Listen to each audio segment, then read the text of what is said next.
Alrighty, couple of things to showcase for progress this week.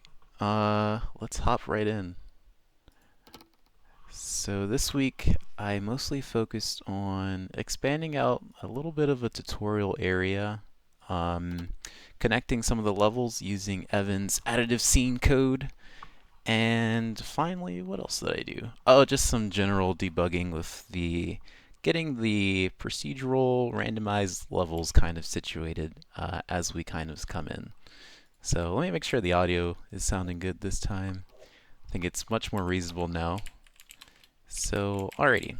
This first area is kind of just introducing a slight tutorial for the players. So this is kind of just like temporary for now, just to flesh out my idea. But the idea is that these skeletons start off in like a jail cell, basically. You know, this is the skeleton hell concept. And so during the course of the game, they're essentially trying to ascend to the overworld again and become who they once were and figure out, what their identity was. So that's kind of the game in a nutshell. But during this process of ascending, they have to kind of collect organs and stuff in order to become human so that they can fully transition and cross the boundary. So that's our game in a nutshell. This first initial area, though, which I'll show off, kind of just introduces the controls a little bit. Still working on how I want to kind of present the graphics, but I like something that maybe is more integrated into the environment, maybe looking a little bit more rustic than this right now. But these are essentially kind of the highlights that I want to show players, or the way that I want to communicate the information to players so they know how to actually progress in the environment. So ideally, it would tell them which controls to do, and then they can kind of figure out how exactly figure out the controls and progress through this tutorial area. And so here, this would be essentially a crawl area that we just went through, introduced them to the crawling mechanic. This will introduce them to the jumping mechanic, as well as the number of bones required for each of the different skeleton states. And this would actually, I didn't change the graphic here yet, it's kind of behind, but this would essentially introduce them to the concept of bone throwing. So essentially in this area, we have something that will trigger, but when we throw our bone, boom, it's actually a hidden rotating wall. So that's pretty cool. This area needs a bit more work, but the idea here is that I was wondering if I could get players to like figure out that they need to kind of throw their bones over, crawl underneath this. So using all the tools that they collected so far. And then finally, once they crawl underneath, they can get their bones back. Trying to figure out how to balance it with like, oh, okay, now you have to like, you have to throw your bones over because then you need your bones to like jump over this pit basically. So still a work in progress, but that's where I'm at on the tutorial area so far.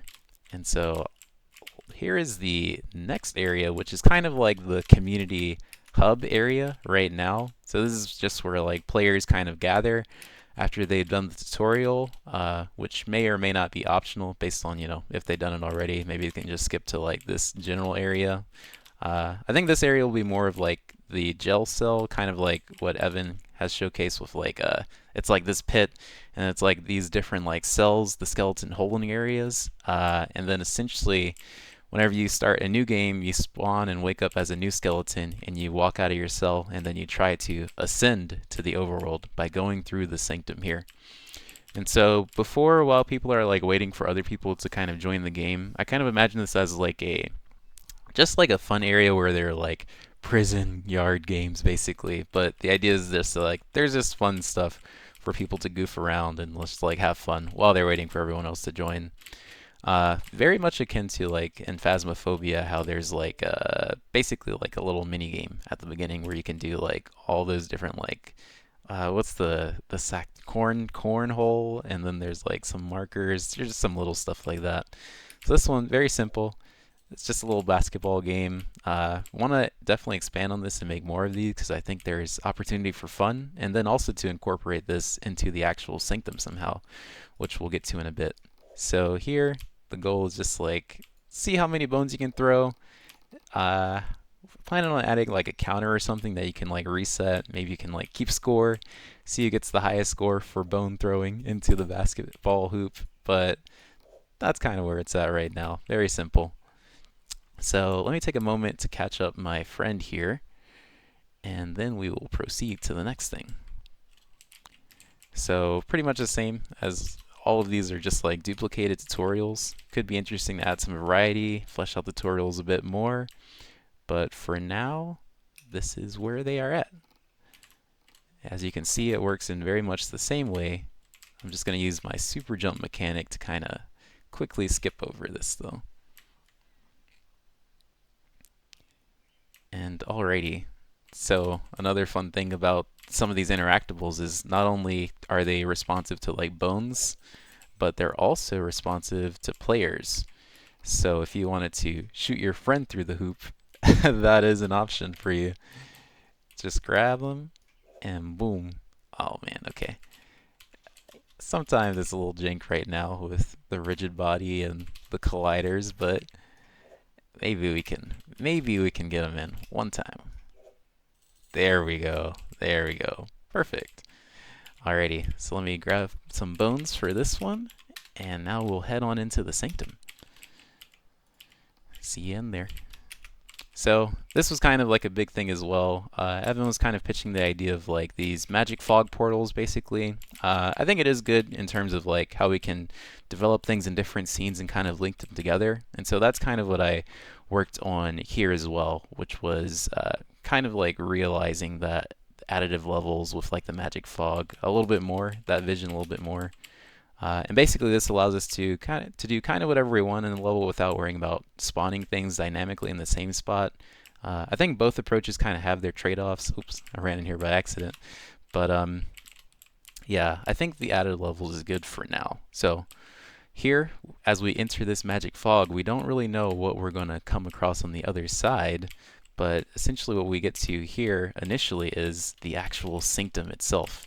So this looks very familiar. This is pretty much like the maze generation stuff that I was working on, but now it's able to connect them using these fog portals and also still be randomized and procedural in a way, which was something that I was really passionate about implementing. So it should work for both players. Let me get him coming out here, and then boom, there we go. Can jump into and out of the magic fog. So there's kind of a really cool effect there. I actually like how this came out quite a bit. And yeah.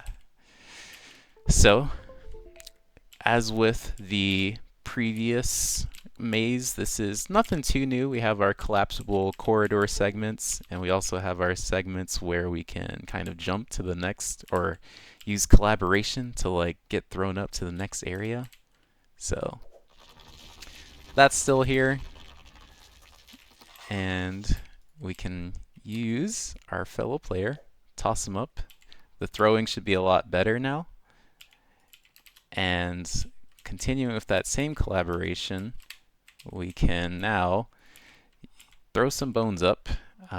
Maybe I'll do this quickly. This has already been demoed before. Grab some spare bones, throw these up. Oh no, okay, I have to fix something. There's a collider that I added for the nav mesh, but I realized that it's going to block some of the elements of the game. So no worries, for now I'll just kind of jump him up here and fix that later. So this is kind of the cool parts. Not that, but this area right here where we can essentially go into Evan's Panopticon level. So very easy to link levels now. Just adding the, I guess, portal components, and then what I did was add basically these invisible spots that indicate where you can go in terms of where the portal will teleport you to.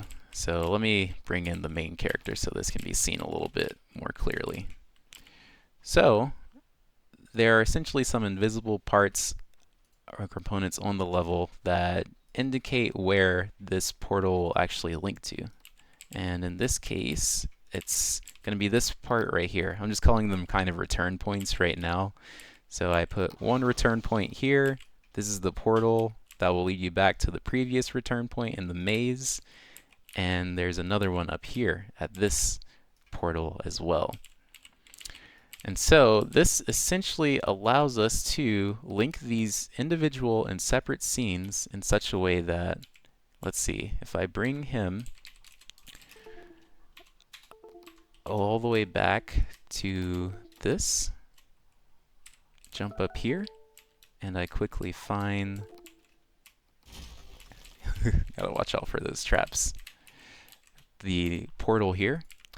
Then I can take this person, run all over to this portal right here, and boom, there he is.